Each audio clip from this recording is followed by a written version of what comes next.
मी कदा पवारसाहेबांना भेटणार आहे आणि त्यांना विनंती करेन, नाशिकलाच आपण एक दिवसाचं शिबिर घेऊया आणि आदल्या दिवशी शिबिर घेऊ आणि दुसऱ्या दिवशी महामोर्चा हा शेतकऱ्यांच्या आणि विविध प्रश्नावर या ठिकाणी काढायचा.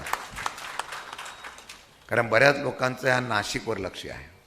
आपल्या पक्षाचं काय नसावं, बऱ्याच लोकांचं आहे. 3-3, 4-4 मंत्री आहेत. मंत्री असून काय तुम्हाला माहिती आहे. त्याचबरोबर वेगवेगळ्या पक्षांनी इथं लक्ष ठेवलेलं आहे. आता कुंभमेळा होणार आहे. कुंभमेळ्याला सुद्धा महानगरपालिकेला जमीन विकायला लागते. कुंभमेळ्याचे पैसे सुद्धा अजून केंद्राने दिले नाही, राज्याने दिले नाही. परंतु कुंभमेळ्याचं पालकमंत्रीपद कोणी घ्यावं याच्यावर फक्त वाद चालू झालेला आहे. टेंडर बरीच निघालेली आहे. कुंभमेळ्यासाठी हा खर्च होतोय का कॉन्ट्रॅक्टर आणि आपल्या पक्षासाठी होतो याचा येणारा काळ सांगेल.